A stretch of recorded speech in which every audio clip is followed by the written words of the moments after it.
Olá, queridos! Sejam bem-vindos novamente ao nosso programa Profecias Bíblicas, Esperança das Nações. Louvado seja o nome de Deus que não nos permite permanecermos enganados. O Senhor Deus sempre abre um leque de informações para que nós possamos trabalhar, viver e adorar da forma correta. Bendito seja o nome de Jesus, porque você voltou, porque está conosco novamente. Chame seus amigos todos para que estudem conosco. Hoje nós vamos abrir a Bíblia, falar de coisas grandiosas e interessantes para que a sua vida possa mudar, para que você tenha um conhecimento da maneira como Deus esperava que você tivesse. Vamos orar juntos agora? Vamos falar com o Senhor Deus a respeito das coisas que nós queremos que entrem em nosso coração, dando a Ele autoridade para estar conosco? Vamos orar? Então vamos lá. Misericordioso Deus e Pai, bendito, sagrado seja o Teu nome. Nós queremos Te pedir perdão, Senhor, por todas as vezes que Te adoramos de forma errada. Queremos aprender da Tua palavra, queremos fazer o correto e queremos entregar o nosso coração. Em nome de Jesus, envia-nos o Teu Santo Espírito, o professor do céu, em nome de Cristo. Amém, Senhor. Queridos, hoje nós vamos entender uma coisa grandiosa. Lembra-se uma retrospectiva da estátua, o sonho de Nabucodonosor? Consegue se lembrar? Aqueles detalhes claros e abertos que o nosso Deus mostrou a respeito daquilo? Eram vários reinos. Era a Babilônia, Medo-Pérsia, a Grécia, Roma e a Europa dividida. Lembra-se também do capítulo 7 do sonho que Deus deu agora para Daniel, não para Nabucodonosor, para Daniel, de 4 animais diferentes uns dos outros, leão com asas, urso com 3 costelas na boca, aquele leopardo com 4 asas e 4 cabeças e o animal terrível e espantoso com 10 chifres. Lembra-se? Bem parecido com a estátua, tudo igual à estátua. Só que a diferença deste sonho agora, que mostra uma coisa nova, era o fato de que entre os 10 chifres surgiu um chifre pequeno. Aquele chifre pequeno falava blasfêmias, aquele chifre pequeno fazia guerra contra os santos de Deus, aquele chifre pequeno, ele blasfemou do nome de Deus e mudou os tempos e as leis, perseguiu o povo do Senhor. Lembra-se disso? E nós vimos que o anjo de Deus não foi ser humano algum. O anjo do Senhor disse que aquele quarto animal era o quarto reino da terra. E o quarto reino da terra, queridos, foi com certeza absoluta Roma, dos Césares. E que do meio dos 10 chifres, dos quais um deles ali, entre eles, havia surgido um, lembra? Lembra esse chifre pequeno? Os 10 chifres a gente sabe que é a Europa. Até dei para você os nomes de todos os reinos que hoje se transformam, que acabaram se tornando esses países da Europa que nós temos hoje em dia. E aquele chifre pequeno que surgiu e fez guerra contra os santos, que mudou os tempos e as leis e ficou durante um tempo, 2 tempos e metade de um tempo regendo a terra. Lembra-se disso? E que durante o tempo em que esse chifre pequeno estava falando blasfêmias, fazendo o seu reino aqui na terra, estava acontecendo o julgamento no céu. Isso não é coisa muito séria? Isto você tem que guardar na sua memória. Mas, querido, eu preciso te falar algo muito sério antes de continuarmos o capítulo 7 de Daniel. Querido, querida, nós temos informações claras e definidas da Santa Bíblia a respeito de como devemos viver, como devemos adorar, o que devemos pensar. Deus, ele sempre abre um leque muito claro das verdades dele para que você e eu possamos compreender estas verdades. Se por acaso alguma dessas verdades feriu o seu coração, eu te peço em nome de Jesus Cristo que continue estudando, porque Deus, ele vai mexer naquilo que te incomoda, naquilo que está errado, para que você possa banir da sua vida e mudar de atitude. Aquele chifre pequeno proferiria palavras contra o Altíssimo, destruiria os santos do Altíssimo, cuidaria em mudar os tempos e as leis. Eles serão entregues nas suas mãos por um tempo, 2 tempos e metade de um tempo. Continua. Mas o tribunal se assentará em juízo e lhe tirará o seu domínio, para o destruir e desfazer até o fim. Que tribunal? O tribunal celestial tiraria o domínio daquele chifre pequeno. Veja o verso 27.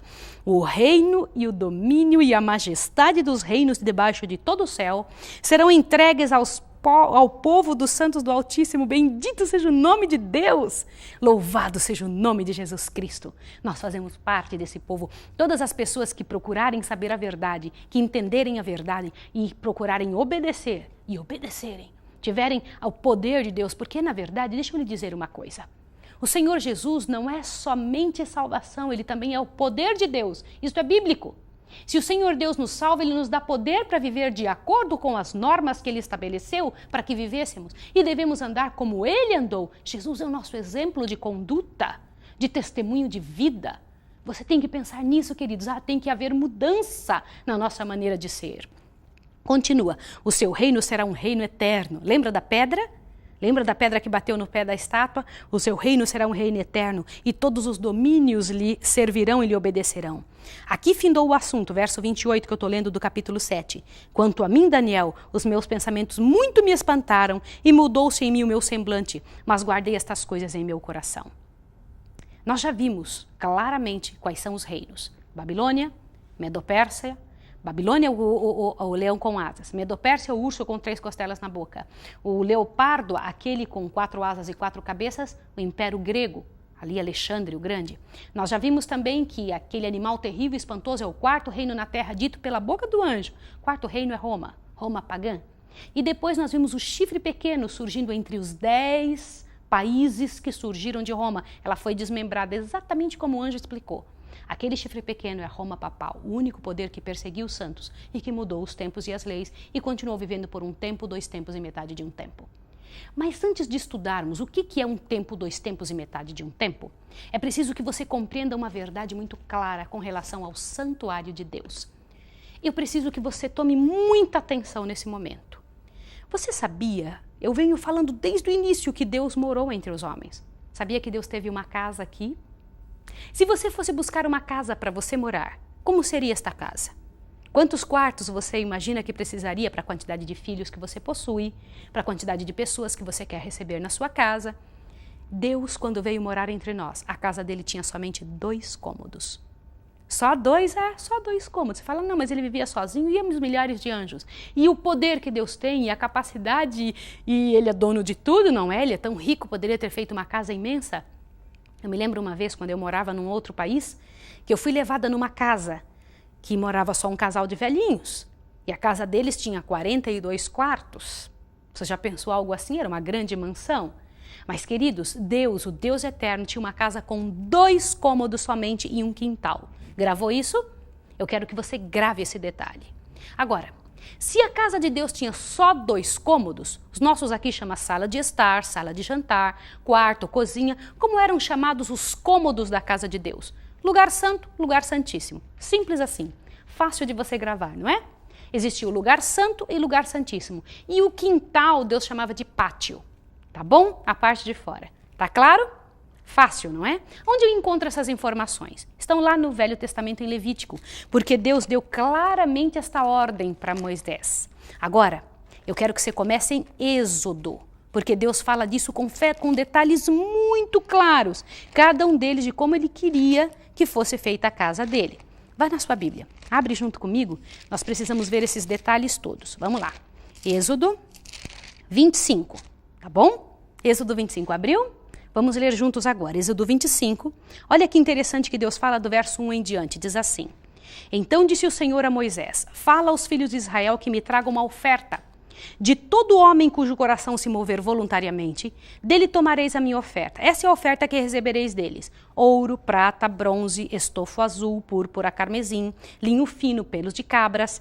Veja o que mais: peles de carneiros, tinta de vermelho, peles de animais marinhos, madeira de acácia, azeite para luz, especiaria para o óleo da unção e para incenso aromático, pedra de ônix, pedra de engaste para estola sacerdotal para peitoral. Para que Deus queria tudo isso? Dê uma olhada no versinho 8 do capítulo 25 de Êxodo. E me farão um santuário para quê? Para que eu habite no meio deles, conforme tudo que eu mostrar para modelo do tabernáculo e para modelo de todos os seus móveis, assim os fareis. Olha que interessante. Deus havia dado modelo para Moisés de como deveria ser construído. E ele ainda disse móveis.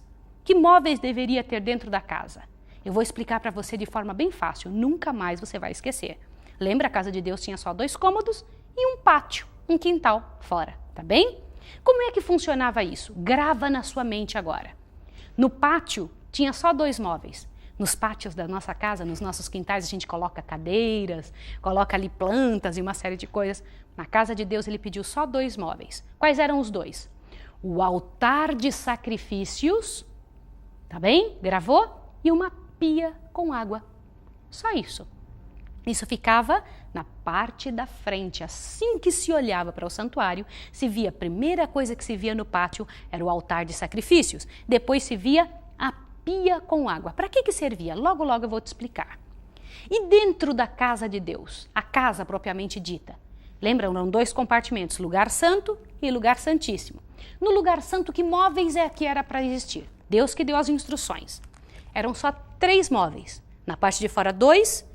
Na primeira parte de dentro, 3. Olha que interessante. Presta atenção. A parte de dentro tinha só uma mesa. Toda casa precisa de uma mesa. Em cima dessa mesa tinha que ter 12 pães sem fermento. Pães asmos, 12. Por que 12? Já já você vai entender. E haviam também ali alguns instrumentos dos quais eram precisos usar como garfos. Haviam ali alguns instrumentos para trabalhar e mover-se dentro da casa de Deus. Em frente daquela mesa, do outro lado, na outra parede de tecido, havia um candelabro. Toda casa precisa de luz. O candelabro tinha 7 lâmpadas. E dali, para separar um cômodo do outro, tinha uma cortina. Não tinha paredes, era uma cortina para separar um lugar do outro. E em frente à cortina, veja que de um lado tinha mesa, do outro lado tinha o candelabro com 7 lâmpadas. E na frente, antes de chegar no próximo compartimento, que era o lugar santíssimo, tinha uma outra arca. A arca ali era um altarzinho, um altar de incenso. Tá bem? Então eram só 3 móveis. A mesa, aqui desse lado, tinha o candelabro e em frente, vai se conta que eu estou entrando dentro da casa de Deus. Antes do próximo cômodo, em frente à cortina, tinha um altar de incenso. Já já você vai entender para que servia. Agora, quando você passa para o outro compartimento, o que existia lá? Lembre-se que no compartimento de fora tinha 2 móveis, o altar de holocaustos e a pia. Dentro do primeiro compartimento, que era aquele casa de Deus propriamente dito, lugar santo, tinha só a mesa, onde tinha aqueles pães, tinha o candelabro com 7 lâmpadas e na frente da cortina que separava um cômodo do outro, tinha o altar de incenso. E dentro do lugar santíssimo, o que tinha ali? Agora eu quero que você caminhe comigo lá para o lugar santíssimo, tá bem? Dentro do lugar santíssimo, quando você chegava lá dentro, tinha só um móvel. Aquele era o lugar principal. Por que santíssimo? Lá dentro daquele local estava a Arca do Concerto. Sabe aquilo que aparece nos filmes, que parece que Indiana Jones estava procurando a arca perdida? Este filme quer falar a respeito disso, dessa arca. Essa arca que um dia ainda vai ser encontrada. O Senhor Deus prometeu que seria encontrada. O que continha nessa arca? Agora preste toda a atenção que você puder. Dentro da arca, esta arca que estava no lugar santíssimo, continha as tábuas dos 10 mandamentos, aquelas escritas pelo dedo de Deus. A única parte na Bíblia que não foi escrita por homem algum, foi o próprio Deus que escreveu a escrita, a caligrafia dele. Imagina que coisa fabulosa. E não podia ter pensamento de homem algum, tinha que ser o que vinha da cabeça dele. Aquilo que ele escreveu de forma simples é o que ele queria que fizesse, para que nenhum homem colocasse um pouco mais nem a menos, tá bem? Então, dentro da arca, tinha ali a tábua dos 10 mandamentos. Tinha também a vara de Arão que floresceu. Um dia você vai entender o que é. E um pouquinho do maná, que era o alimento que Deus fazia cair do céu lá para os egípcios, para os judeus, o povo que saiu do Egito. E em cima daquela arca, coberta por uma tampa chamada propiciatório, ali em cima daquela arca toda de ouro, tinha 2 querubins. 2 querubins. No meio dos querubins ficava o Shekinah divino, a glória de Deus. Interessante, não é? Pois esta era a parte onde Deus morava pessoalmente. Este Senhor Deus que morava ali nesse local, o próprio Deus eterno, que ali ele ficava, imagine que coisa impressionante. Ele permanecia ali e o povo de Deus via que quando um cordeiro era apresentado lá fora, e eu quero que você preste bastante atenção, o Deus do céu aceitava e o povo via a presença do Deus eterno. Queridos, essa é uma das coisas mais sérias que alguém pode entender. O que acontecia ali naquele tabernáculo? Qual era a intenção de Deus em vir morar com os filhos? Era mostrar para os seres humanos dessa terra o que acontece no céu por nós. Naquele santuário da terra é demonstrado o que acontece no céu, no santuário celestial. Você sabia que existia um santuário celestial? Porque o que Deus mostrou para Moisés para construir era uma réplica, era um exemplo de como existe no céu. E como eu sei que existe um santuário no céu? Você sabia que na sua Bíblia, em Hebreus, fala abertamente do santuário celestial? Aonde Jesus entrou, um santuário feito por Deus e não por homens? Você quer ler isso na sua Bíblia? Abra a sua Bíblia, vamos lá, juntos, no Novo Testamento. Você fala, ai Maísa, não quero ver só Velho Testamento. Vamos ver estas coisas no Novo Testamento, queridos. A Bíblia nunca se confunde. Tudo que existe no Velho Testamento tem que existir no Novo. Por quê? Porque é o mesmo Deus, é o mesmo autor. Vai lá para a sua Bíblia em Hebreus 8 e 9, mas vamos começar com Hebreus 8. Abriu sua Bíblia? Vamos ler juntos, olha. O ponto principal do que estamos dizendo é que temos um sumo sacerdote tal, que se assentou à destra da majestade nos céus, fazendo o quê? Veja o verso 2. Como ministro do santuário e do verdadeiro tabernáculo que o Senhor fundou e não o homem. O que isso quer dizer? Por que aqui na Bíblia diz do ministro do santuário e do verdadeiro tabernáculo que o Senhor fundou e não o homem? E se você continuar lendo bem claramente todo o capítulo 8 e o capítulo 9, você vai ver que Deus explica através da boca de Paulo bem claramente o santuário antigo e o santuário celestial, onde Jesus está agora na presença do Pai. Jesus está agora no lugar santíssimo do santuário celestial. Mas o que acontecia ali? Agora eu quero toda a sua atenção. Não deixa nada te atrapalhar. Por que Deus trouxe uma réplica de onde ele morava para aqui para a terra? Presta atenção. Lembra-se que para Adão, quando Adão pecou, o Senhor Deus mostrou para ele, para Adão, como resolver o problema do pecado? Queridos, não existe como resolver o problema do pecado sem sangue, sem derramamento de sangue. Lembra do cordeirinho que Adão teve que matar por causa de seu próprio pecado? Aquele cordeiro, ele era uma representação do Cordeiro de Deus que tira o pecado do mundo, que é o Senhor Jesus Cristo. Por isso que a Bíblia fala que desde o início Jesus estava morto. Lembra disso? Lembra disso, que Jesus já se considerava morto? Por quê? Porque morreu um cordeiro no lugar dele. Queridos, a matança de cordeiros era para lembrar o povo que o Cordeiro de Deus um dia viria. Aquilo era como se fosse um tipo de Jesus Cristo que um dia viria, tá bem? Pense nisso. O povo de Israel foi instruído a pegar um cordeirinho e levar todas as vezes que pecava. A coisa funcionava assim. Eu sou a esposa do Leandro, e todas as vezes que eu pecava, eu deveria chegar para o meu esposo e falar para ele, nós pecamos, fizemos tal coisa. E meu esposo, então, pegava um cordeirinho de 1 ano, sem defeito, não podia ter defeito algum, não podia ter mancha, e levava naquela primeira parte do santuário, no pátio, ali no altar de sacrifícios. E ao chegar ali, ele pegava o cordeiro, colocava em sua frente, na frente do sacerdote. Presta bem atenção nisso. E com as mãos em cima do cordeiro, ele confessava o pecado, simbolizando que o pecado que nós havíamos cometido estava passando para o cordeiro. E então o cordeiro era morto ali, no lugar de quem deveria morrer, que era quem pecou. Preste atenção, que coisa séria. Quem tinha pecado? A pessoa que estava levando o cordeiro, era eu que tinha pecado. No entanto, quem morria era o cordeiro no meu lugar, representando o Senhor Jesus Cristo, que morreu no lugar do homem. Ali o cordeiro, a carne do cordeiro era colocado em cima do altar de sacrifícios e o Senhor Deus aceitava, fogo vinha do céu e consumia aquele cordeiro. E o que era feito com o sangue? Agora preste atenção. O sacerdote pegava o sangue daquele animal e levava o sangue daquele animal para dentro do santuário. E por que levava para dentro do santuário, queridos? Isso é muito sério. Para quê? Qual era a intenção em fazer isso? Com o sangue na mão, o sacerdote passava pela pia, lavava, ele levava numa vasilhinha, não era nas mãos dele, era dentro de uma vasilhinha, o sangue era ali. Só que antes de entrar na casa de Deus, ele lavava as mãos, os pés, ele se lavava.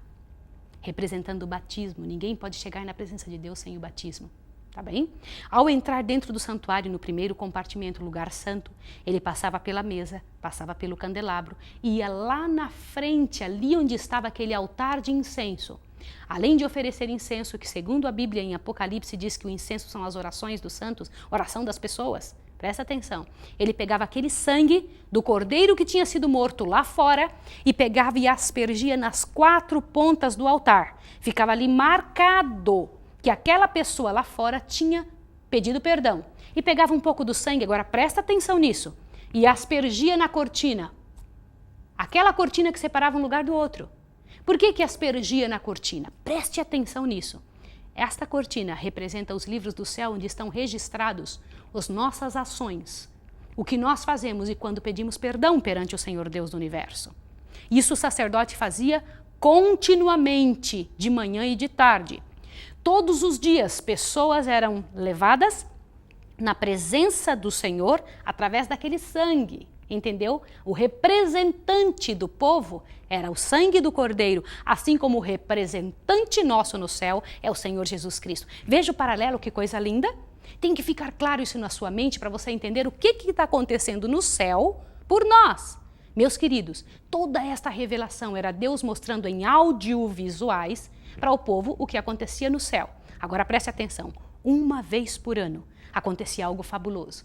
Quando que era usado o lugar santíssimo, aquele lugar onde Deus ficava? Num dia só no ano, chamado dia da expiação, ou dia do juízo final.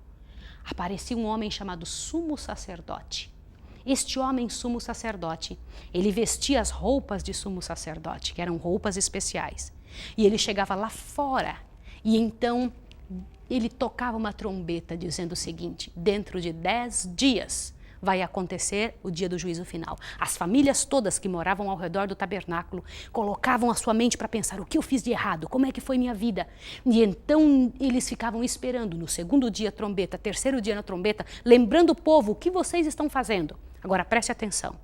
No dia da expiação, que era o 10º dia daquele 7º mês, o povo todo esperava o sumo sacerdote sair. Preste atenção agora. O sacerdote então se transformava agora no sumo sacerdote.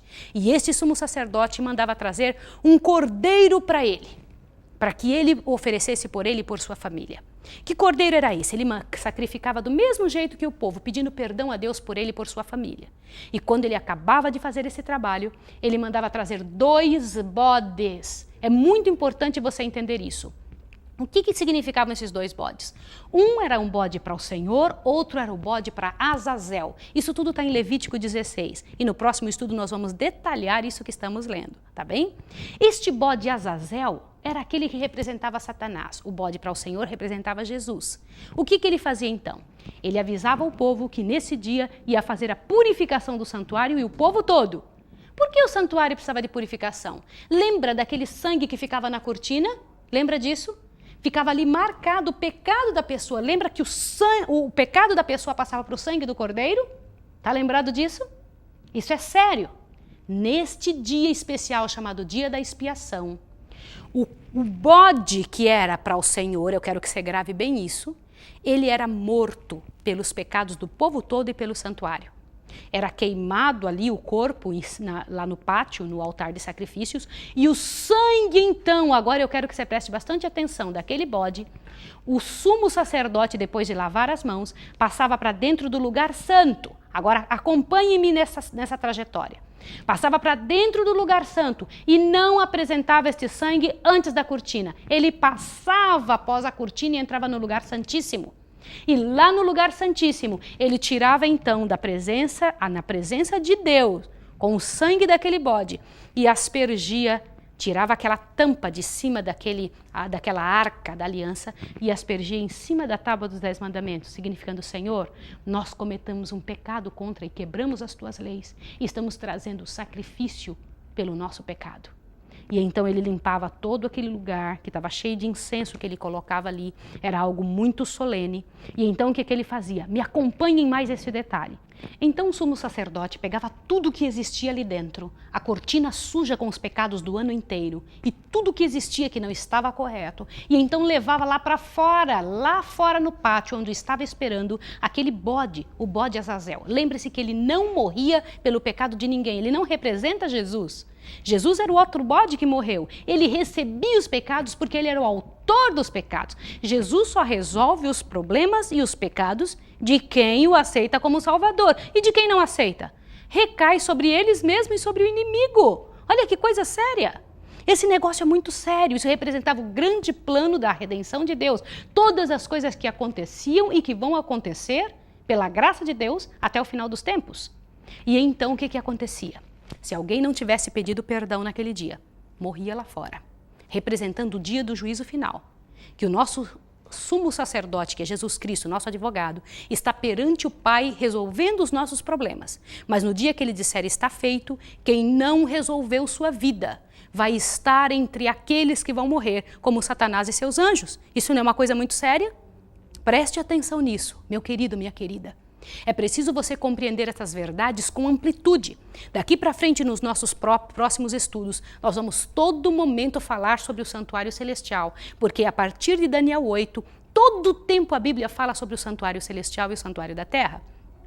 Deus tenha misericórdia de nós e nos ajude e nos conceda aquilo para o qual nascemos. Eu quero orar com você agora. Quero pedir a Deus que te enche o coração e te fortaleça na graça e no poder do Senhor Jesus Cristo, que te conceda aquilo para o qual você nasceu, para glorificar o nome de Deus e ser vitorioso. Você nasceu para vitória. Vamos orar juntos agora? Misericordioso Deus e Pai que estás nos céus, bendito seja o teu nome por se interessar pela humanidade, Senhor, por ter vindo morar entre nós, por nos revelar o que acontece no céu. Glorioso seja o teu nome também pela oportunidade que nos dás de termos o Senhor Jesus Cristo, teu Filho, aquele que se entregou por nós, aquele que está aí à tua direita, Senhor, intercedendo por nossa vida. Queremos te pedir que abençoe a pessoa que está em casa. Louvado e bendito seja o teu nome por ela estar estudando conosco e amplia os nossos horizontes para entendermos a tua vontade. Em nome de Jesus Cristo, aquele que está no lugar santíssimo do santuário celestial, nós rogamos e agradecemos. Amém, Senhor. Deus abençoe você e sua família e até o próximo estudo.